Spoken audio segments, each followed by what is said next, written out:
Dokter Rizal ya, Kak. Ini beliau mungkin masih sedang sholat asar mungkinnya di Indonesia. Kita tunggu terlebih dahulu.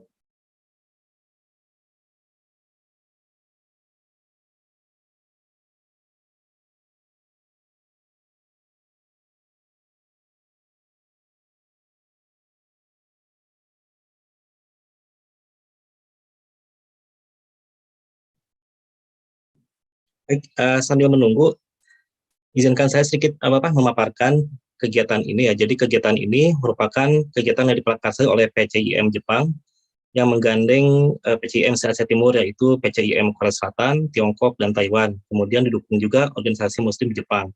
Di antaranya yaitu Chiba Islamic Cultural Center, Mihara Mosque Japan, Ikatan Perawat Muslim Indonesia, Kalamomiji, Muslim Osaka, Muslim Indonesia Fukuoka, Muslim Indonesia Tokushima, Keluarga Muslim Indonesia Yamaguchi, Keluarga Muslim Indonesia Okayama, Keluarga Muslim Indonesia Hiroshima, Keluarga Masyarakat Islam Indonesia. Jadi alhamdulillah untuk kajian dalam buka puasa kali ini kita banyak mendapat dukungan dari berbagai komunitas Muslim di Jepang dan di Asia Timur. Mudah-mudahan kegiatan ini memberikan semangat kita dalam menunaikan ibadah puasa pada Ramadan tahun ini.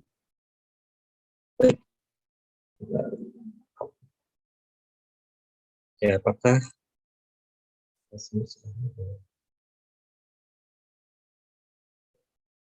belum hadir ya?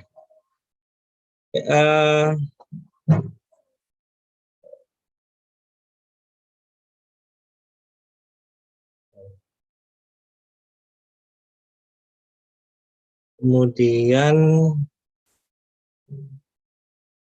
ya, sekarang sudah ada 2 peserta ya, alhamdulillah. Mudah-mudahan nanti semakin sini semakin banyak ya jamaahnya.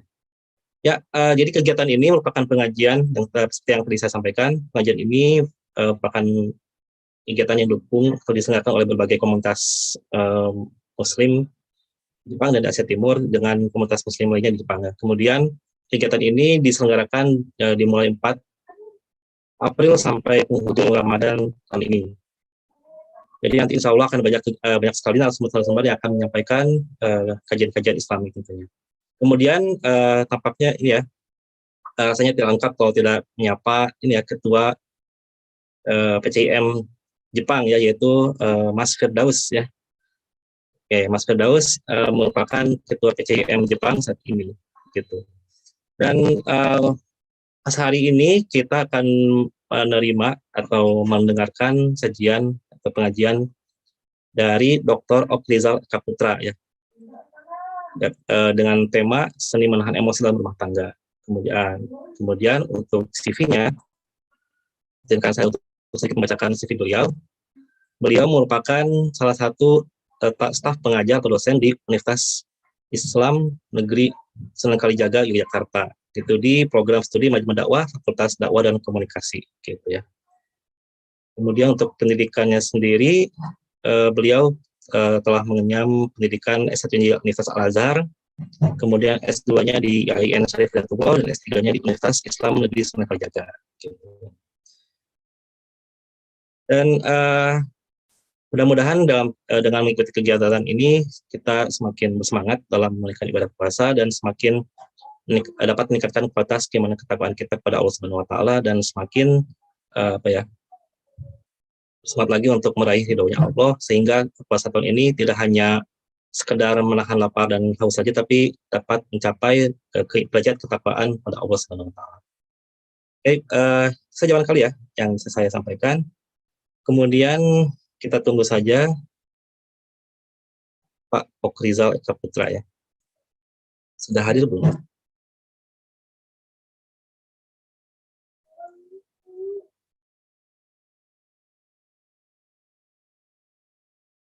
Belum.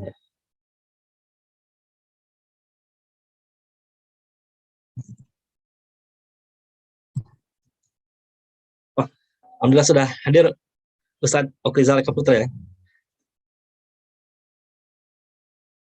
Alhamdulillah. Masih di mute Ustadz. Mohon maaf. Ya, sementara saat masih baru selesai asar di sini tadi. Oh ya, terima kasih, tidak ada apa-apa ya.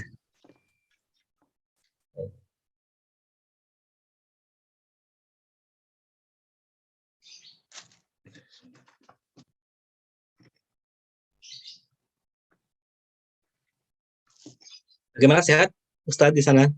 Alhamdulillah sehat. Alhamdulillah. Oke.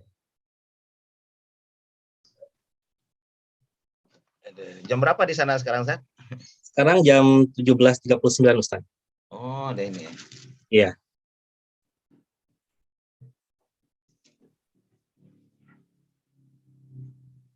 Bukanya di sana jam berapa? Hari ini kalau saya kebetulan tinggalnya di Osaka, insya Allah 18.22 bukannya. Pukul 6.22. Berapa, Sob? Maaf tadi kematian ini. Oh ya, kalau saya tinggal di Osaka itu kurang lebih jam 18.22 hari ini buka puasanya. Oh, Iya, 18.22 waktu Jepang ya. betul. Gitu.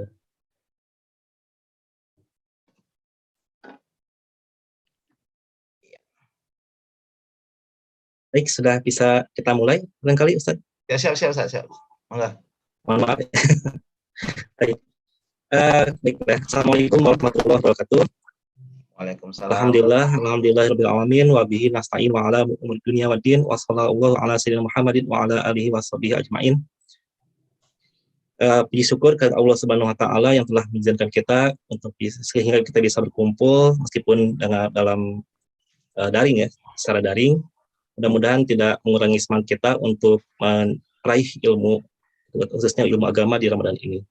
Dan tak lupa salawat dan salam semoga tercurahkan kepada junjungan kita Nabi besar Muhammad SAW. Semoga kita juga termasuk dalam umatnya yang akan memperoleh syafaatnya di yaumil akhir nanti. Kemudian seperti yang tadi disampaikan ya Ustaz, jadi ini merupakan kegiatan salah satu rangkaian kegiatan Ramadan yang diadakan oleh pimpinan cabang istimewa Muhammadiyah Jepang, kemudian didukung oleh PCIM Jepang Asia Timur dan komunitas Muslim di Jepang lainnya. Gitu. Dan hari sekarang alhamdulillah sudah cukup banyak partisipan kajian ini. Mudah-mudahan nanti kedepannya semakin banyak lagi ya Ustaz ya yang ikut kegiatan ini. Kemudian ini karena ini hari pertama ini barangkali dari Ketua PCIM Jepang bisa memberikan sedikit sepatah kata barangkali dari Mas Muhammad Firdaus, barangkali Mas Muhammad Firdaus bisa, silakan.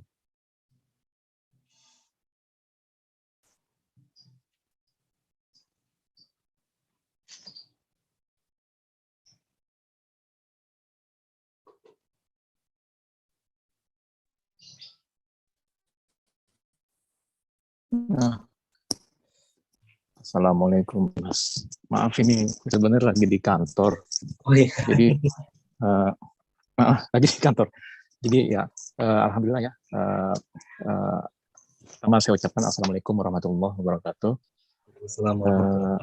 Terima kasih kepada Ustadz Rizal ya. Kita ketemu lagi pada tahun kedua ya. Tahun sebelumnya juga pernah juga itu. Gitu. Yeah. Alhamdulillah kita bisa berjumpa lagi ya. Tahun ini kita tetap masih mengadakan pengajian lewat online. Ya mudah-mudahan selama 1 bulan full kita tetap istiqomah, tetap bisa menjalankan kajian ini. Dan insya Allah bagi jamaah juga akan ada Ustadz yang tenar-tenar nih. Jadi Pak Ustadz Rizal juga ada, yang lain juga ada. Insya Allah tetap bisa istiqomah dalam mengikuti kajian dari PCIM Jepang ini.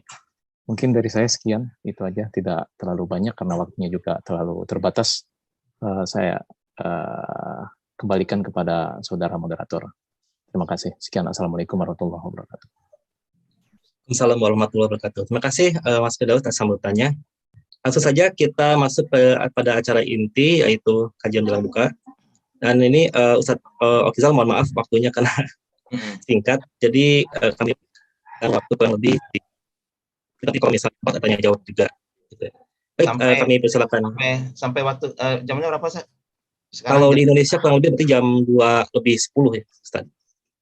Jam di sini jam 3.04. Maaf. Ya, jam 4 lebih 10 ya berarti ya. Oh iya, terima kasih. Ya, silakan. Bismillahirrahmanirrahim. Terima kasih Masannya. Assalamualaikum warahmatullahi wabarakatuh. Alhamdulillahirabbil alamin. Alhamdulillazi anzala 'abdihil kitaba wa lam yaj'al lahu 'iwaja. Asyhadu an la ilaha illallah wa asyhadu anna Muhammadan abduhu wa rasuluh la nabiyya ba'da yaumil qiyamah. Allahumma shalli ala Muhammad wa ala alihi haqqa qadrihi wa miqdaril azim. Rabbi shrah li sadri wa yassir amri wa hlul 'uqdatam min lisani yafqahu qawli, amma ba'd. Kaum muslimin dan muslimat warga muslim di Tokyo dan Asia Timur sekitarnya, khususnya penyelenggara pimpinan cabang istimewa Muhammadiyah Jepang. Syukur alhamdulillah, syukur pertama kita sampaikan kepada Allah karena Allah masih memberikan kita kepercayaan berupa usia, berupa kesehatan dan kesempatan. Banyak saudara-saudara kita dipanggil Allah sebelum bertemu dengan bulan suci Ramadan. Alhamdulillah kita masih diberikan Allah kesempatan, mari kita maksimalkan. Yang mana tahu ini Ramadan terakhir buat kita ya. Tahun depan mungkin sudah nggak ada lagi Ramadan karena mungkin perang dunia ketiga itu. Tapi insya Allah Indonesia nggak ikut perang dunia. Indonesia tuh kelas dunia tuh agak sulit. Piala dunia nggak pernah ikut, gitu. Apalagi perang dunia. Orang punya nuklir kita baru sampo clear itu. Orang punya bom atom kita kacang atom. Ya, mudah-mudahan kita maksimalkanlah Ramadan ini. Salawat dan salam juga kita persembahkan kehadiran Nabi besar Muhammad SAW yang telah meninggalkan kita dua warisan berharga Al-Quran dan As-Sunnah. Pertama, dengan judul yang diberikan kepada Ustadz, itu menahan emosi dalam berumah tangga. Ini sebenarnya kajian parenting ya. Kebetulan Ustadz ini jarang menulis tentang parenting. Ini bagian kajian khusus sebenarnya. Cuma kalau ada orang nanya tentang rumah tangga, biasanya Ustadz jawab sebisanya aja. Misalnya ada orang nanya, Pak Ustadz, saya setelah menikah kok sering nangis Pak Ustadz. Ya tanya suaminya, ini rumah tangga apa rumah duka ya? Ibu nikah sama orang apa sama bawang gitu. Karena ini kajian parenting sebenarnya. Tapi karena berkaitan dengan emosi, jadi pendekatannya dua, nanti ada psikologi, ada religius, kira-kira begitu. Kalau kita rujuk kepada surat Ali Imran, nomor 5 133, wasari'u ila magfiratin min rabbikum wa jannatin 'arduha as-samawati wal ardh u'iddat lil muttaqin. Di sana disebutkan apa ciri orang bertakwa, allazina yunfiquna fis sarra'i wad dharra. Yang kedua adalah wal kaziminal ghaiza. Kita di sana nanti akan mengatakan wal kaziminal ghaiza wal afina 'anil nas. Nah, ini merupakan, kalau kita lihat ini adalah semacam healing ya. Kalau kita ingin meredakan marah. Juga kita lihat surat Ali Imran 159, kasusnya ketika Rasulullah marah dengan peristiwa di Gunung Uhud ya, setelah perang Badar tahun kedua Hijriah. Lalu tahun depannya Abu Sofyan menyerang balik dan bertempurlah mereka di Gunung Uhud ya, di dekat gerbang Madinah. Waktu itu pasukan pemanah 50 orang yang Rasulullah tempatkan di Uhud meninggalkan tempat padahal sudah dilarang gitu. Nah, lalu Allah mengatakan di sana, fabima rahmatin minallah linta lahum walau kunta fazzan ghalizan qalbi lan faddu min hawli fa'fu anhum wastaghfir lahum wasyawirhum fil amri fa iza azamta fatawakkal 'ala Allah. Nah, ini healing kita kalau lagi menenangkan hati dalam kondisi emosi ya. Dan Rasulullah tentu saja menjadi contoh kita dalam rumah tangga ya. Artinya beliau pernah juga mengalami beberapa situasi yang membuat emosi beliau muncul lah. Peristiwa hadisul ifk ya, ketika Aisyah diisukan berselingkuh dengan Sayyidina Sofwan Ibnu Mu'attal.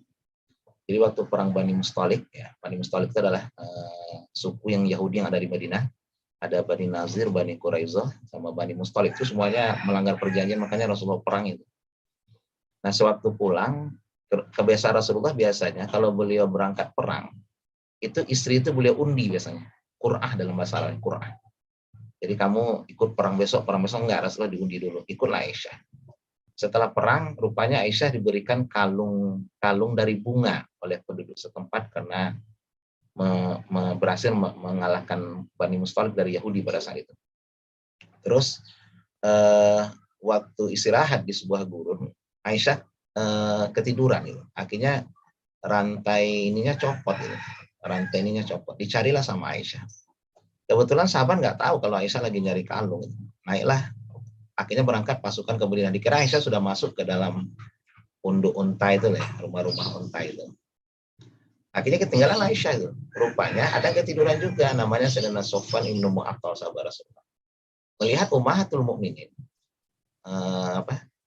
ketinggalan, ya beliau ibu orang mukmin ya, nggak boleh kita nikah setelah Rasul meninggal. Ya. Akhirnya kata beliau, Aisyah jangan takut, saya juga ketiduran, mari saya antarkan ke Madinah. Rupanya sampai di Madinah, kaum munafikin ya, seperti Abdullah bin Ubay bin Salul, tokoh munafik Madinah, dia menyebarkan fitnah kalau Aisyah berselingkuh dengan Sayyidina Sofwan. Nah, Rasulullah sebenarnya enggak percaya dan tidak. Dan sahabat waktu itu dalam surat An-Nur nanti ayat 11 sampai 14 diceritakan kesucian Siti Aisyah. Dan pada itu sahabat dikecam oleh Allah. Ada sahabat yang percaya, oh bisa jadi itu. Yang setengah percaya setengah enggak aja dikecam Allah. Enggak mungkin lah, tapi bisa jadi ya. Malah tapi ada sahabat yang langsung tidak percaya, itu yang dipuji Allah. Dan Rasulullah pada saat itu memang marah. Nah, apa yang beliau lakukan? Aisyah pada saat itu melihat perubahan sikap Rasulullah. Ini suami saya, beliau tuh nggak tahu kejadian itu sebenarnya Aisyah. Tahunya nanti setelah beliau pulang ke rumah Abu Bakar. Rasulullah diam, sebab sahabat melihat kalau Rasulullah marah biasanya berubah air muka Rasulullah, agak memerah. Misalnya ada pertanyaan tentang qada dan qadar, Rasulullah agak memerah. Biasanya Rasulullah nggak suka gitu. Tapi beliau nggak ngamuk-ngamuk pada saat itu. Ini yang kita ajarkan. Padahal itu berita hoak sebenarnya itu. Kalau kita masukkan ciri-ciri berita hoak begitu. Nah, tapi Aisyah merasakan, loh suami saya kok beda gitu. Hanya itu saja, nggak ada marah segala macam. Akhirnya Aisyah minta kepada Rasulullah, ya suamiku, saya mohon dipulangkan ke rumah orang tua saya. Akhirnya Rasulullah pulangkan. Nah, tahunya Aisyah kalau berita itu tersebar itu ketika Ummu Fadl ya, pembantu Aisyah, kepleset kakinya. Akhirnya dia melaknat anaknya, Abdullah bin Fadl. Aisyah kaget, loh kenapa kamu laknat anakmu gitu loh. Kata Ummu Fadl, dialah yang menyebarkan berita kalau kamu berselingkuh dengan Subin Mu'attal. Langsung Aisyah kaget, oh ini rupanya, bayangkanlah ya, ini rupanya kata Aisyah, kenapa Rasulullah marah ke saya itu. Akhirnya Abu Bakar marah ke Aisyah dalam Sahih Bukhari. Sampai Abu Bakar itu telunjuknya ditekan ke perut Aisyah, mungkin orang Arab marah gitu kali ya. Untuk benar melakukan itu gitu. Enggak kata Aisyah. Sampai Aisyah tutup. Dan ini Rasulullah menunggu wahyu gitu loh. Nah, ini juga bukti bahwa Rasulullah itu bukan yang mengarang Al-Qur'an. Kalau Rasulullah yang ngarang, cepat aja beliau bikin untuk menenangkan masyarakat Madinah. Ternyata enggak, hampir 1 bulan. Baru turunlah surat An-Nur ayat 11 sebelum menjaga Siti Aisyah. Nah, ini salah satu contoh peristiwa rumah tangga Rasulullah. Pernah juga kejadian biasanya Rasulullah dalam sirah nabawiyah itu beliau mengunjungi istri beliau itu biasanya setelah sholat asar. Beliau kunjungi gitu. Jadi kalau kita baca dalam kitab fikih Babul Qasmah ya.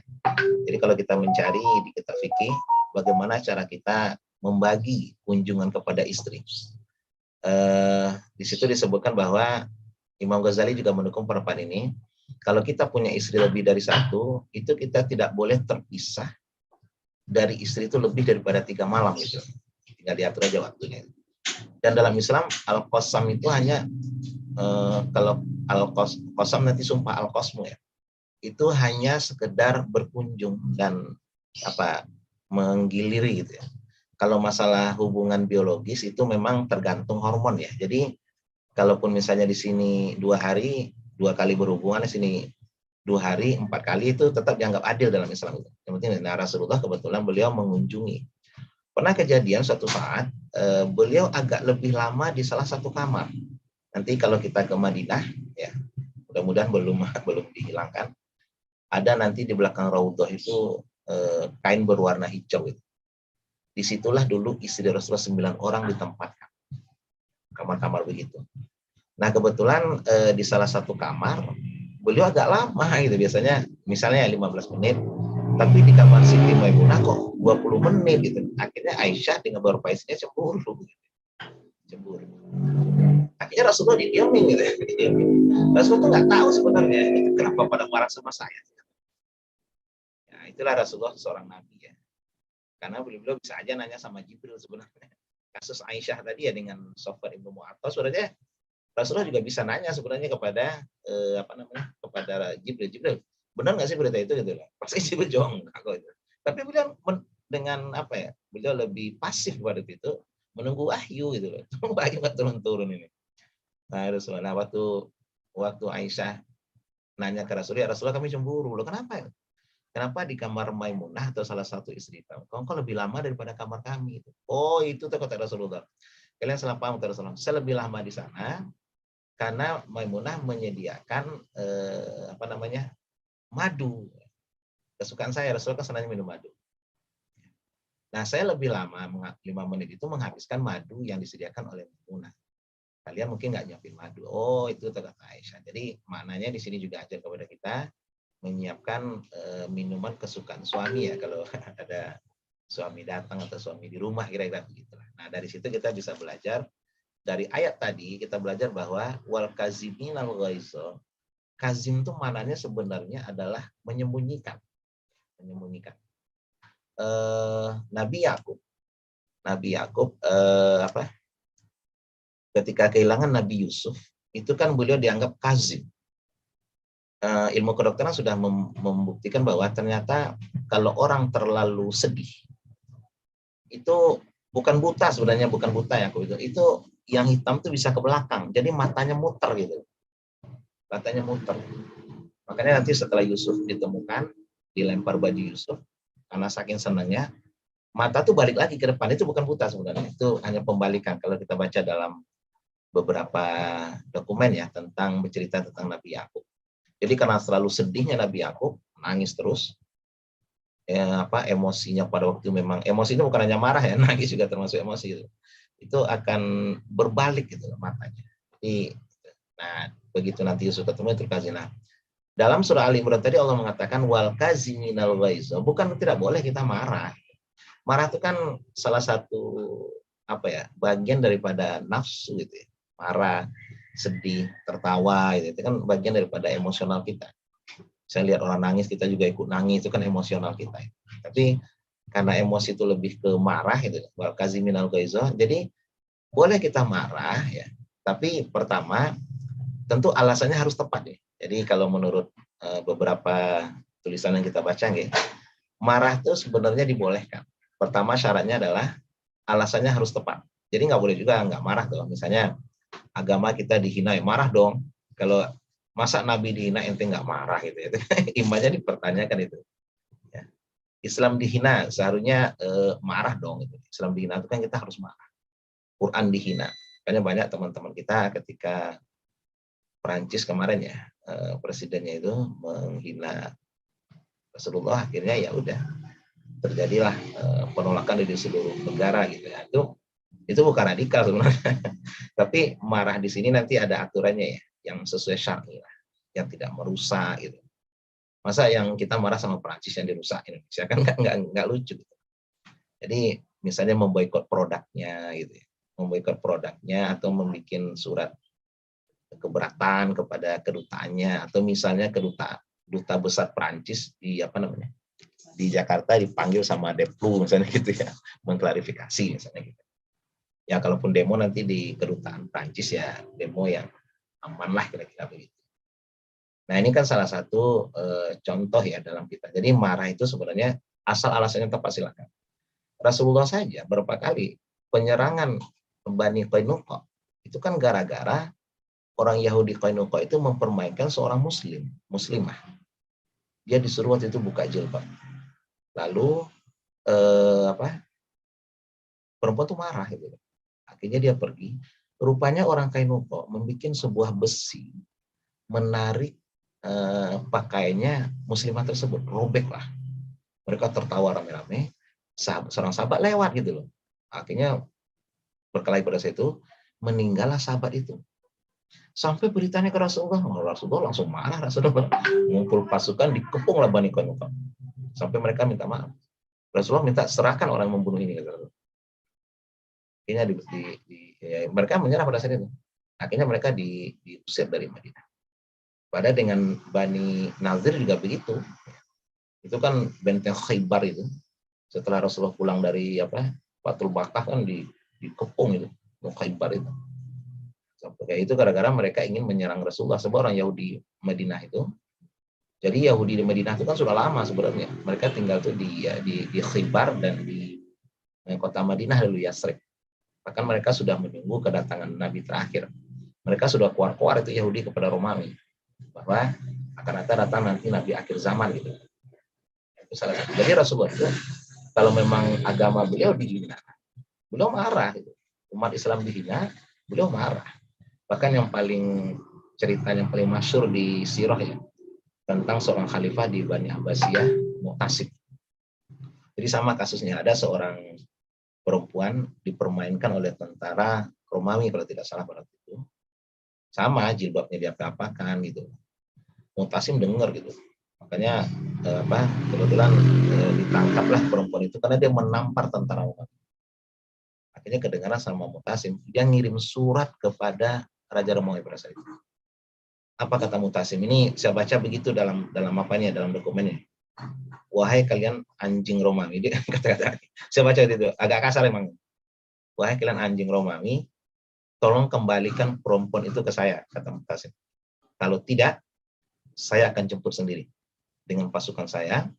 Barisan pertamanya di depan istanamu, barisan terakhirnya di depan istana saya. Waktu itu kan Baghdad dengan Romawi agak jauh ya. Jadi ribuan tentara akan dikerahkan hanya untuk menjemput satu orang perempuan. Itu yang paling masuk ceritanya itu dengan Raja Mu'tasim itu, Khalifah Abbasiyah. Jadi artinya Islam tuh boleh marah sebenarnya. Bahkan di Indonesia ini kan lucu ya. Mayoritas tapi hidup seperti minoritas. Pokoknya Ramadan, Idul Fitri diganggu semua. Umat Islam tuh kemarin undang-undang Sidiknas nggak memasukkan madrasah. Gitu. Kayaknya sengaja macing-macing umat Islam marah itu. Sebenarnya saya juga marah sebenarnya gitu ya. Kita kan kemarin juga demo di 0 km Jogja. Saya mewakili Muhammadiyah pada waktu itu. Jadi banyak sekali hal-hal yang yang kontradiktif lah. Ya kalau kita gunakan agama itu zalim sebenarnya gitu. Coba lihat perhatikan ketika perayaan agama lain, umat Islam itu ditulis benar itu. Umat Islam harus menghormati Nyepi di Bali. Jadi kita nggak boleh nyalain TV karena Nyepi itu kan nggak boleh api-apian gitu. Umat selalu menghormati ibadah Hindu. Tapi begitu Ramadan terbalik gitu. Orang yang berpuasa harus menghormati orang yang tidak puasa. Kita lagi dituntut untuk menghormati orang. Nah kalau di luar kita dituntut menghormati agama orang. Begitu agama kita ibadah, kita dituntut menghormati orang. Jadi Indonesia itu mayoritas seperti minoritas itu. Jadi banyak yang menggelora. Dan banyak teman-teman kita itu saya lihat yang nggak emosi. Itu menurut saya keliru juga. Emosi lah. Makanya Muhammadiyah ini, insya Allah ini saya baca dari beberapa di media sosial masih dipercaya masyarakat untuk menyuarakan kebenaran. Kita punya Pak Anwar Abbas ya, kita punya Pak Bushro Muqaddas itu yang selalu bersuara lantang menyuarakan keadilan. Mungkin ormas lain sudah tidak ada yang berani kali ya.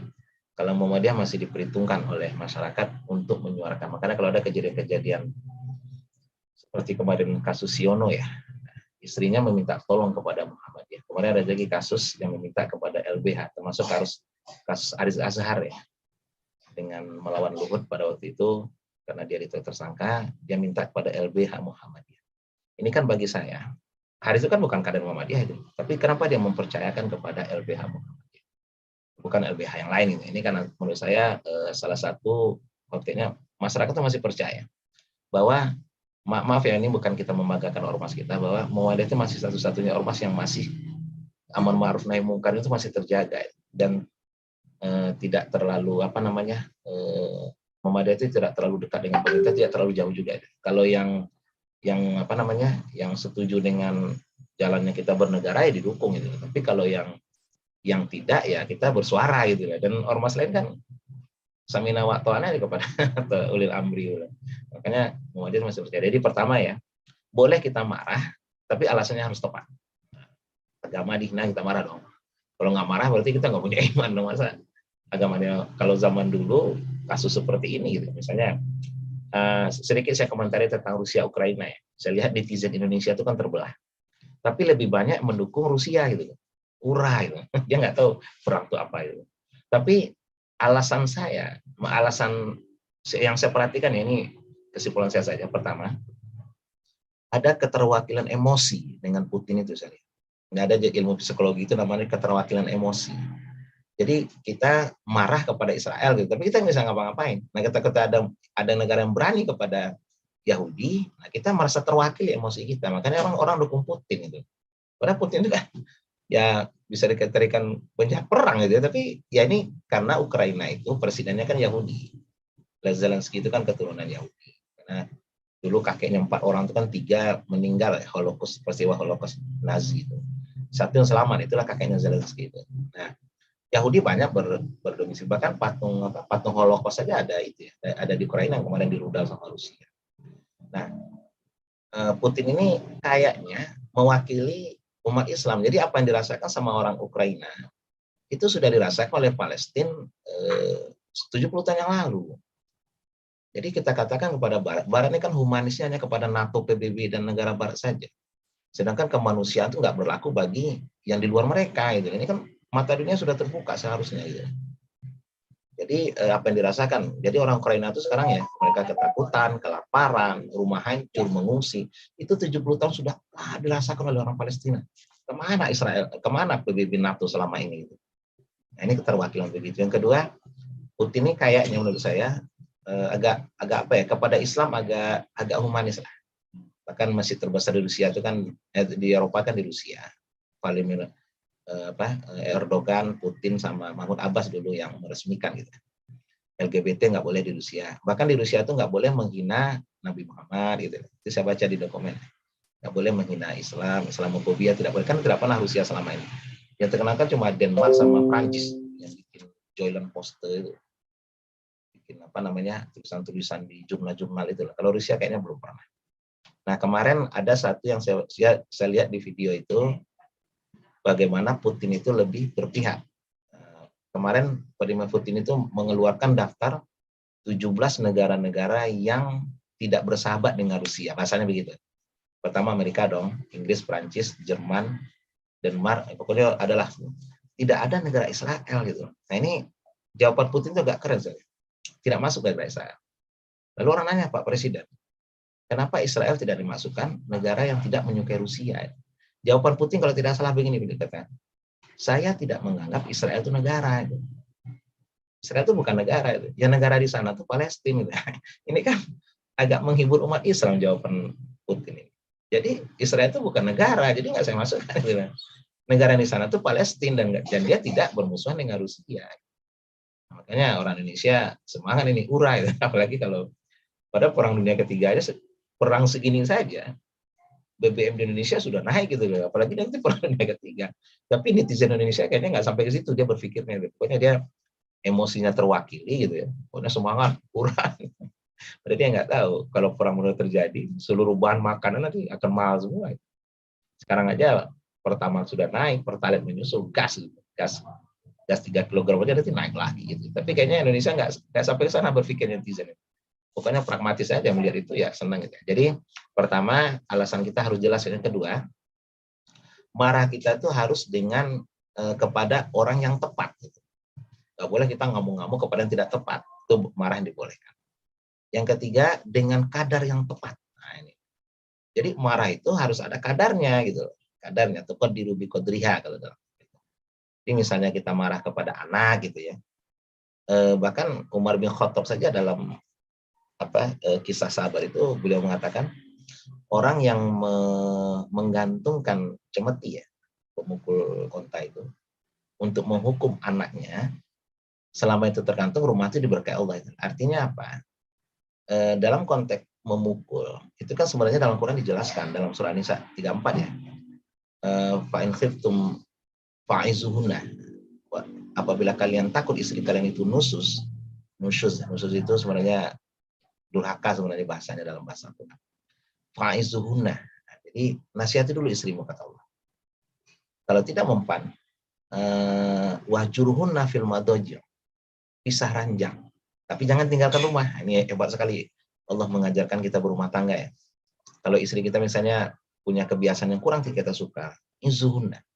Nasihati dia. Kalau nggak mempan, wahjuruhunna fil madajir. Pisah ranjang. Tapi jangan meninggalkan rumah. Semarah-marahnya suami kepada istri, jangan sesekali meninggalkan rumah. Setan masuk di sana biasanya. Ya, hanya pindah-pindahnya. Seorang istri yang muslimah, begitu suaminya tidak mau tidur dengan dia, itu pukulan hebat sebenarnya. Kecuali mungkin istrinya preman, malah seneng, enak bisa guling-guling. Tapi kalau dia muslimah beneran, ketika suaminya ngambek begitu, dia nggak bisa tidur. Ini saya ya pernah kita coba dulu waktu awal-awal nikah. Ustaz marah sama dia dulu, tidur di luar. Kita nggak tidur di luar, di dalamnya juga nggak tidur. Gitu.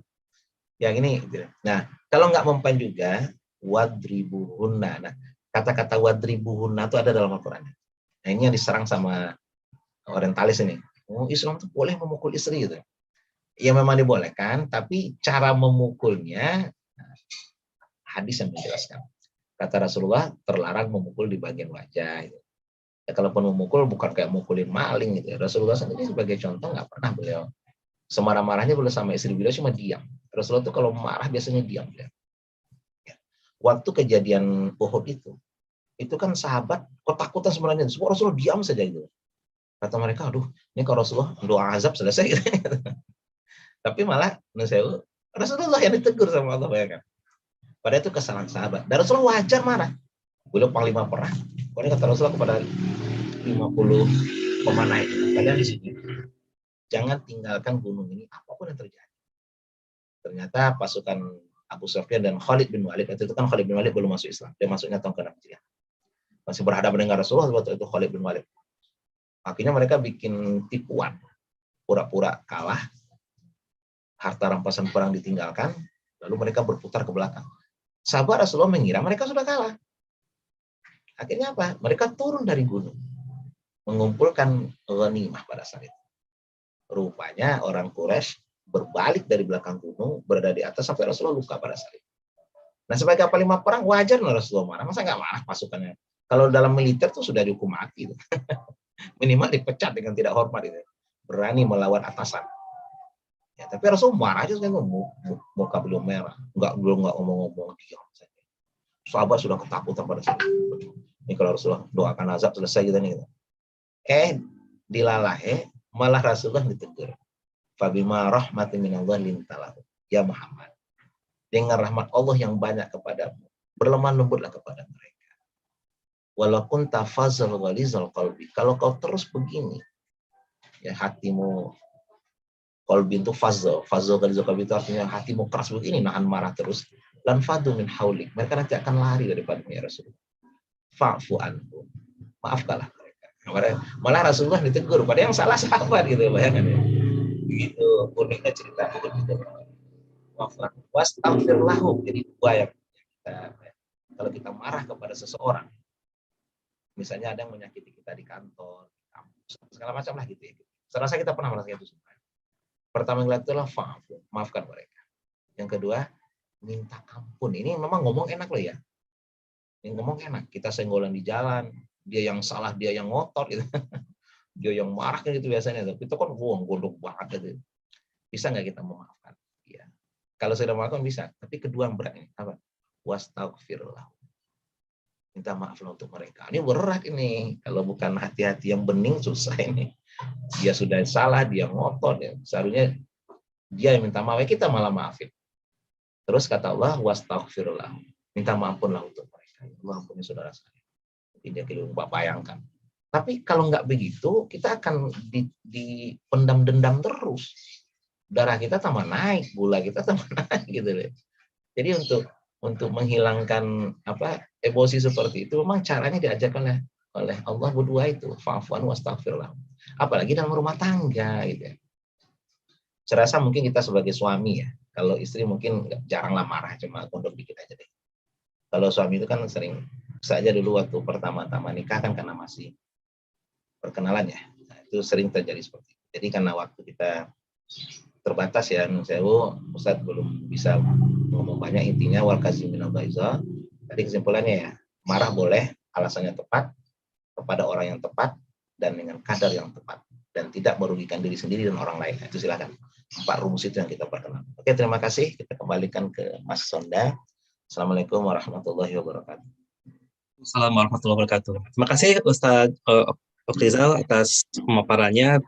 Jadi poin penting yang perlu kita ingat adalah emosi itu marah itu boleh, tapi harus sesuai dengan kadarnya gitu ya, kurang lebih, dan tidak merugikan diri dan orang lain, kira-kira seperti itu. Baik, kita masih ada sedikit waktu, kita buka tanya jawab untuk satu penanya. Barangkali dari hadirin kajian ini ada yang ingin bertanya kepada Ustaz terkait ini ya, emosi dalam rumah tangga khususnya. Silakan. Sudah ada yang nanya ini? Oh, ada. Satu penanya. Ya. Di chat belum. Ya. Silakan boleh langsung atau apa klik share atau angkat tangan, atau boleh pertanyaannya ditulis di kolom chat.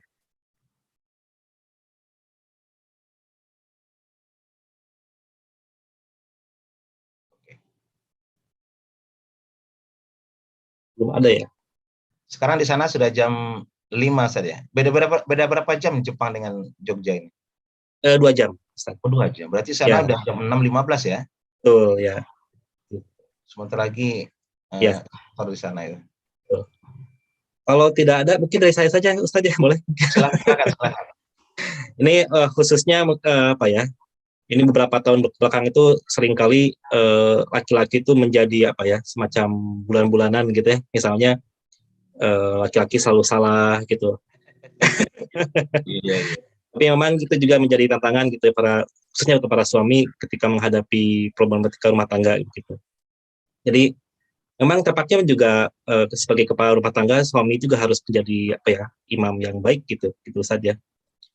Jadi banyak bermasalah itu malah sebetulnya berawal dari kekurang mampuan suami, mungkin kurang lebih seperti itu. Nah, supaya itu bisa apa ya, khususnya untuk suami dalam apa ya, memimpin rumah tangga, apa saja tips yang bisa Ustaz berikan pada kami? Ya. Seperti itu. Terima kasih Mas Sonda ya. Ustaz sebenarnya bukan ahli parenting, cuma lebih ke sharing pengalaman saja deh. Jadi memang satu kata kunci dalam rumah tangga itu komunikasi kan. Komunikasi. Apalagi kita berbeda kultur ya.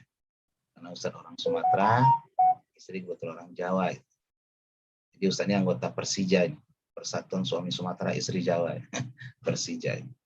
Jadi perbedaan kultur sebenarnya. Kalau orang Sumatera ini kan apa namanya, vulgar, dia kalau nggak suka ya nggak suka. Kalau memang ada sesuatu yang kurang, ngomong langsung gitu kan gitu. Tapi kan kalau kultur Jawa kan lebih dengan sindiran biasa. Nah, karena kita kurang nangkap gitu, karena kita nggak terbiasa di kultur itu. Nah, makanya kuncinya sebenarnya di komunikasi. Kita berapa kali mencoba mendamaikan suami istri yang hampir cerai, berapa kali kita lakukan. Itu jurusan begitu. Di keduanya di depan itu, saya kasih kertas sama pulpen. Sekarang kau tulis sama suaminya apa yang nggak kau suka dari istrimu. Nah, istrimu tua, kau tulis apa yang nggak suka dari suamimu. Nanti kita bacakan gitu. Karena selama ini memang mandek komunikasinya. Tulis sebanyak-banyaknya yang kalian itu. Supaya mereka nggak jadi pisah, itu sudah hampir terpisah ya. Karena dia nanya ke kita panggil dua-duanya ke rumah kita. Alhamdulillah mereka mau. Kita kasih kertas, tulis nih. Ternyata banyak. Berarti selama ini ngapain aja gitu. Nah, kita bacakan. Nah, ente suami nih, tulisan istri ente nih saya bacain gitu. Dia nggak suka misalnya ente kalau handuk dilempar saja, maunya digantung misalnya gitu. Pokoknya ada lah. Suami juga gitu, dia nggak suka. Kasusnya sebenarnya awalnya itu ketika istrinya update status tentang rumah tangga, ini benar kita marahin istrinya itu. Dalam Al-Quran kita jelaskan, hunna libasul lakum wa libasul, ente nggak boleh ngomong kekurangan suami kepada orang lain. Itu harus aib yang harus ditutup walaupun kepada mertua. Ingat kisah Nabi Ibrahim dengan Nabi Ismail. Sampai istri Nabi Ismail itu suruh cerai sama Ibrahim karena dia tidak bisa menutupi kekurangan rumah tangga suaminya. Itu memang kesalahan terbesar dari istrinya. Ya, tapi tetap kita minta kepada suaminya untuk memaafkan, karena dia belum tahu. Jadi dia nulis status di WA itu yang membuka aib suaminya itu. Suaminya marah mau dicerai. Dan untung ketemu kita langsung, akhirnya istrinya kita marahin. Sekali lagi kita marahin benar. Bahkan saya pakai kalimat kau pada saat itu ya, biar kelihatan Sumateranya gitu. Kau nggak boleh seperti itu lagi, saya bilang. Itu dosa dalam Islam. Kenapa? Membuka aib keluarga suami. Apalagi ditulis di status WA itu ngaco itu, makanya suaminya jadi marah. Nah, Nah, itu salah satu contoh. Jadi kunci rumah tangga sebenarnya komunikasi saja. Ya kalau bisa sih ya di awal itu semacam ada perjanjian, misalnya karena kehidupan kita kan berbeda backgroundnya. Dulu sama orang tuanya mungkin dia dididik keras dengan tentara, ini longgar. Jadi kan persetujuan aja di awal nikah itu kita mungkin apa yang kamu nggak suka, apa yang nggak suka di rumah tangga. Misalnya saya kalau habis makan ya bawa piring walaupun nggak dicuci taruhlah di tempat cuci piring misalnya gitu ya. Misalnya kalau di Jepang itu kan, kalau Jepang mungkin tradisinya udah canggih ya. Mereka kalau pulang kerja sepatu itu langsung disusun gitu. Kalau gitu kan aur-auran aja gitu. Nah kalau ada sesuatu mau misalnya gitu. Kalau usah lebih ke situ aja, jangan melihat apanya. Kuncinya sebenarnya di komunikasi. Dan ketika kita marah pun mendengar berita misalnya gitu ya, atau ada kecurigaan misalnya istri kita mungkin mengucapkan selamat Ramadan sama mantannya misalnya gitu ya, kita lihat itu jangan langsung marah itu, jangan langsung marah sebenarnya itu. Cek dulu. Ya mungkin dia mengucapkan itu kebetulan di grupnya tersebar, grup SMA-nya misalnya gitu, grup sekolahnya dulu. Gitu. Nah, itu jadi intinya saya mengatakan itu komunikasi dan tabayun lah. Sebuah orang lihat ya, ketika iblis, nah ini kita belajar dari kasus iblis. Ketika iblis durhaka kepada Allah, Allah nggak langsung hukum loh. Coba baik, Allah tuh aja maha kuasa. Ketika iblis nggak mau sujud kepada Adam, itu kan pembangan pertama makhluk Allah kepada Allah itu. Apakah Allah langsung hukum iblis? Tidak. Allah tabayun dulu. Dalam surah Al-A'raf ayat 6 Allah firman, ya iblis, ma mana'aka antas juda iz amartuk kata Allah. Kenapa ente nggak sujud? Waktu saya suruh sujud banyak. Itu Allah nggak langsung. Allah tanya dulu iblis, ma mana'aka, kenapa ente nggak mau sujud? Iz amartuk, waktu saya suruh untuk sujud. Cuma iblis pledoinya pada situ salah. Seandainya iblis jawab begini ya Allah, saya nggak mau sujud kepada makhluk, saya hanya mau sujud kepada Allah. Mungkin Allah senang. Cuma iblis jawabnya, ana khairun minhu, saya lebih baik daripada Adam. Khalaqtani min nar, khalaqtahu min tin. Saya dari api, dia dari tanah. Itu Allah nggak. Jadi sebenarnya kalau iblis menggunakan bahasa yang bagus, mungkin nggak dihukum Allah. Tapi iblis kelihatan mutakabirnya, sombongnya. Makanya Allah hukum iblis. Intinya apa tadi? Tabayun. Allah saja ketika iblis durhaka nggak langsung dihukum. Itu kalau dihukum Allah langsung Allah maha kuasa, dia nggak mau sujud, disuruh sujud nggak mau sujud. Tapi kalau Allah mencari alasan. Jadi kalau istri kita marah misalnya atau melakukan sebuah kesalahan, anak kita pun begitu. Cobalah tabayun. Ustaz, kalau ada mahasiswa telat ya, pernah mahasiswa telat 1 jam loh bayangkan. Kita bentar lagi mau keluar kuliah, dia baru datang gitu loh. Nah kita tetap tabayun. Kenapa telat? Tadi bantu orang kecelakaan Pak, nah, kan dia punya alasan. Mau bohong mau nggak itu urusan dia gitu ya. Tapi kan wah ini manis sekali nih. Ya udah keluar aja, cari lagi yang kecelakaan. Ini konteksnya tabayun. Jadi di rumah tangga itu memang sebenarnya lebih tabayun mengalah kepada suami. Sebab kita membangun rumah tangga itu kan seperti dua saya. Makanya kan ini rumah tangga. Tangga itu kan dua sisi. Kalau yang satu begini-begini nggak bisa kita pakai tangga itu. Jadi mengalah wal kaziminya. Mengalah. Tapi kalau perempuan atau kami mulu yang mengalah Pak, ya perintah Allah seperti itu. Ya. Untuk rumah tangga bahagia kan harus banyak memendamnya gitu ya. Dan suami juga harus mengerti. Kita tahu lah apa yang istri nggak suka itu kan sebenarnya sudah kalau berumah tangga seperti Ustaz sudah 20 tahun ini kan sudah ngerti ini nggak suka ini nggak suka jadi jangan dilakukan. Misalnya ya menuntut ya. Oke. Ini ada pertanyaan kalau tidak salah langsung ya. Bolehkah seorang istri ya. cerewet ya? Cerewet ini sebenarnya Umar bin Khattab ya, cerita Umar bin Khattab waktu ada seorang sahabat Rasulullah, dia lagi diomelin istrinya nih, cerewet. Datanglah ke rumah Umar bin Khattab. Dari luar, rupanya Umar lagi diomelin juga sama istrinya, Khalifah dimarahin istrinya. Kata sahabat tadi, ya percuma saya ngadu, dia lagi diomelin. Akhirnya nggak jadi ngadu. Nah besoknya ketemulah di masjid sama Umar bin Khattab. Umar, kemarin saya pengen ngadu sama Khalifah sebenarnya. Saya diomelin. Kira Umar juga lagi diomelin gitu loh. Apa kata Umar bin Khattab? Wahai saudaraku, sabarlah. Istri kita tuh yang melahirkan anak-anak kita, mengandung anak-anak kita, memasakkan untuk kita segala macam. Kalau dia marah dikit, itu dengerin aja deh, kata Umar bin Khattab. Nah, itu pelajaran dari sahabat Rasulullah ya. Jadi artinya cerewet itu kalau bahasa kitanya ya dia marah tapi lebih dengan suara, gitu. Ya dengerin aja. Malah kalau bisa suami kalau nanti sudah selesai bercandain aja. Udah marahnya gitu, udah ngomelnya gitu. Peluk istri udah selesai. Dia tuh biasanya kalau di media-media sosial itu biasanya dia lagi butuh perhatian. Mungkin dia kena capek menjalani kehidupan, suaminya juga gitu. Tapi kalau dipeluk apa segala macam, itu biasanya dia tenang lagi. Jadi nggak usah dilawan, kalau dilawan nanti malah ini tambah Ukraina Rusia nanti keluar nuklirnya repot gitu. Dengerin aja. Setelah dia marah ya udah bercandain aja. Udah marahnya, masa segitu aja sih gitu. Habis kuatannya gitu. Bercandain aja. Jadi itu ya udah deh kalau Mas yang salah, Mas minta maaf gitu. Kalau udah cair itu. Nggak apa-apa, cair itu bagus lah. Ya selama kata-katanya jangan yang apa namanya, yang sampai lah. Tadi ada pertanyaan kalau jelas minta cerai, jangan. Kita rumah tangga itu organisasi terakhir untuk kita beramal soleh. Coba nanti efeknya kepada anak-anak. Kalau memang cerai dalam Islam dibolehkan, tapi kan itu jalan terakhir banget. Kalau masih ada mediasi silahkan. Monggo Mas Sonda. Terima kasih Ustadz. Mohon maaf atas keterbatasan waktu. Sebelum kita akhiri kajian ini, kami mohon Ustadz untuk memimpin doa gitu ya. Ya, terima kasih.